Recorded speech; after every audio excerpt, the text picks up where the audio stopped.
This is the island of Taiwan. Its political situation is a bit complicated. A slightly oversimplified way of looking at it would be that Taiwan is either its own independent country or part of China.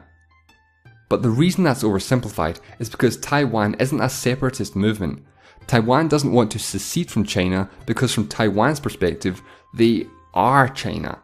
Well, at least constitutionally anyway. Taiwan's official name is the Republic of China, whereas the country that's generally referred to as China is the People's Republic of China. To fully understand the situation, we need to go back to the end of the 19th century when the last imperial dynasty governed China, the Qing dynasty. The Qing dynasty encompassed all of what is modern-day China, Taiwan and Mongolia, as well as parts of several other bordering nations. In 1894 began the First Sino-Japanese War between the Qing dynasty and the Japanese Empire, which primarily took place in Korea and Taiwan. At the time, Korea was governed by the Joseon dynasty, which was a client state of the Qing dynasty. The war ended just 1 year later with a decisive Japanese victory, which resulted in the island of Taiwan being annexed to the Japanese Empire. The war also brought an end to the Joseon dynasty in Korea and guaranteed their complete independence from China. Japan officially annexed the Korean peninsula in 1910. In 1912, after millennia of imperial rule in China, the monarchy was overthrown and the first Chinese republic was established, the Republic of China. Sun Yat-sen was made provisional president in Nanjing, but Yuan Shikai had already assumed power in Beijing because he was in command of the Beiyang army, the largest military in the nation. So to avoid conflict, Sun agreed to accept Yuan as president. As president, however, he abused his power, which led to a failed revolution in which Sun fled to Japan. As president, Yuan dissolved the Chinese Nationalist Party and in 1915 declared himself as Emperor of China as he attempted to restore the monarchy. His death 1 year later began what became known as the Warlord era in Chinese history, as the country became fragmented into different factions. In 1917, Sun Yat-sen, generally considered the founder of the Republic of China, returned from exile to re-establish the Republic. He revived his nationalist party under the name of Kuomintang. The government was established in the south of the country as the north was dominated by warlords and the Imperial Beiyang army. Sun Yat-sen wanted to unite the country under one government, however he lacked the military power to take on the warlords. After help from the West was refused, assistance came from the Soviet Union.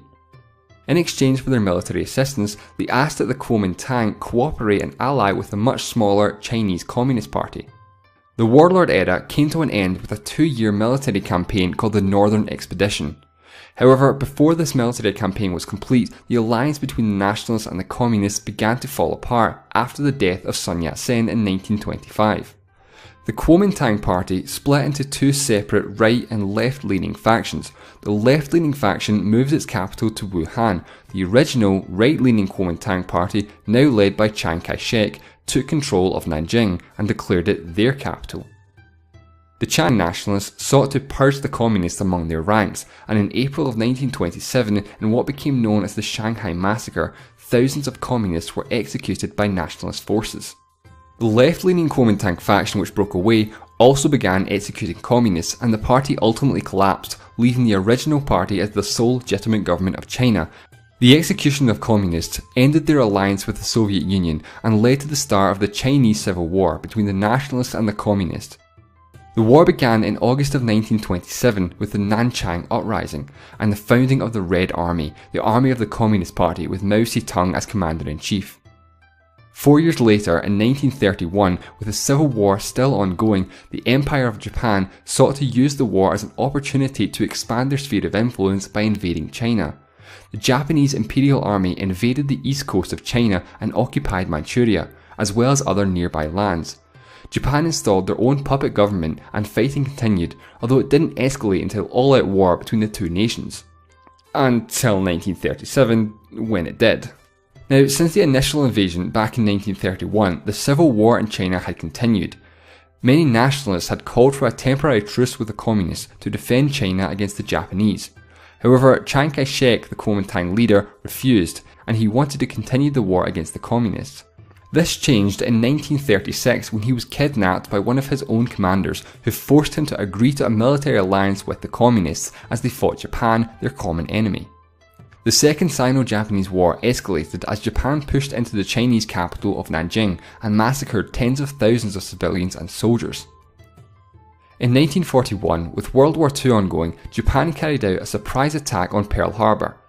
At this point, the United States were not at war with anyone, but the Japanese launched a strike to try and prevent the US from interfering with their wars in the Pacific. The attack caused immediate declaration of war by the United States. American involvement in the war would ultimately lead to what ended World War II in the Pacific theatre.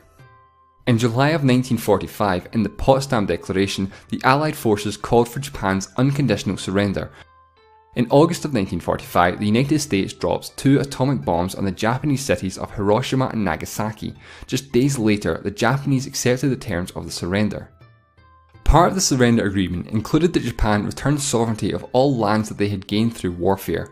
However, this didn't just include territory they had gained during World War II, this also included their annexations of Korea and Taiwan several decades earlier. So the island of Taiwan, taken from the Qing dynasty by Japan in 1895, was to be returned to China. After the war with Japan was over, the Chinese Civil War started up again in 1946. The nationalists and the communists only ever had a very loose alliance against the Japanese, and the fighting never completely stopped. The Soviet Union backed the communists, while the United States backed the nationalists in what were the early years of the Cold War. Despite having a superior number of soldiers and equipment, the Chinese Civil War was decisively won by the communists as they captured more and more land, pushing the nationalists further and further back until 1949 when the Kuomintang government retreated to the island of Taiwan. This effectively ended the Civil War, although no official peace treaty was ever signed. Later that year, the Communist Party proclaimed the People's Republic of China. Meanwhile, the Kuomintang government, the Republic of China, and the still internationally recognised government of China was exiled to the island of Taiwan. Over the course of the next few decades, international recognition began to shift from the Republic of China to the People's Republic of China, and in 1971, with UN General Assembly Resolution 2758, the People's Republic of China were recognised as the legitimate government of China.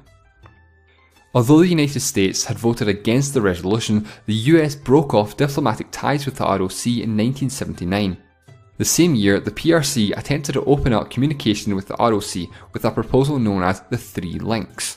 This, however, was completely rejected by the ROC, who responded by adopting the Three No's policy: no contact, no compromise, no negotiation. This policy, however, had to be revised in 1986 when a China Airlines 747 aircraft was hijacked by an ROC pilot when he changed its course to Guangdong and defected to the PRC. This forced the ROC and the PRC to communicate with each other. In 1992, the two governments met, coming to an agreement which was known as the 1992 Consensus, the consensus being that both sides adhere to the One China policy. The One China policy is the belief that there is only one China and that Taiwan is part of China. However, both sides see themselves as the legitimate government of China. Both sides of the Taiwan Strait agreed that Chinese unification was the eventual goal and that the current situation was only temporary. Before the 1990s, Taiwan had been a one-party state, with the Kuomintang Party as the government. In 1996, Taiwan had its first presidential election, although the Kuomintang stayed in power. However, in the year 2000, the Democratic Progressive Party were elected into government and today are the more dominant party, having won the 2016 election. The DPP do not agree with the One China policy and reject the 1992 Consensus. They also do not support Chinese unification and strongly support the idea of a Taiwanese identity. The DPP believe that Taiwan already is its own independent country. The Republic of China has a very ambiguous political status. It's not a member of the United Nations, and very few countries officially recognise them as a country. That being said, many countries do have unofficial de facto embassies in Taipei and vice versa. So officially at least, Taiwan is not a country, but in every practical sense of the word, it is. They have their own government with their own president, which has jurisdiction over the whole island of Taiwan. They have their own military, issue their own passports, and they even take part in sporting events such as the Olympics and the FIFA World Cup. However, they participate under the deliberately ambiguous pseudonym of Chinese Taipei. Now you might be thinking, well, Taiwan quite clearly is a country, so why not just make it official? Why not just declare independence and change their name to the Republic of Taiwan or something like that? Well, there is support for Taiwanese independence, but it's not something that has a huge amount of support, and this is because of China. While many people may support the idea in principle, in practice it's something that can be quite dangerous because China is hostile towards the idea of Taiwan becoming an independent nation, because according to the PRC, Taiwan is an inseparable part of Chinese territory since antiquity, and have threatened to unify China and Taiwan by force, if necessary, should Taiwan try to pursue independence. So unfortunately, resolving Taiwan's political status is something that could be incredibly difficult or even impossible for the foreseeable future. The two ways to resolve the dispute both seem incredibly unlikely to happen anytime soon. The first, unification. Taiwan unifies with China. This is unlikely because neither side would be willing to give up their claim as the legitimate government of China, and after being separated for several decades, their populations are very different people. The second, independence. This may seem like the most practical approach to solve the dispute, but with China being hostile to Taiwanese independence, it's just too dangerous as something that could be realistically considered at the moment. So the third and most likely scenario, the status quo. In today's geopolitical climate, this seems like the only realistic option. So hopefully now it's clear why I said at the start of the video that saying Taiwan is either its own independent country or part of China is oversimplified.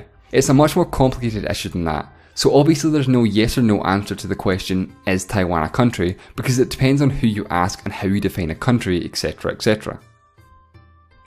Taiwan has a long and complicated history that has brought about this ambiguous political status that it has today, a political status that challenges the very meaning of the word country.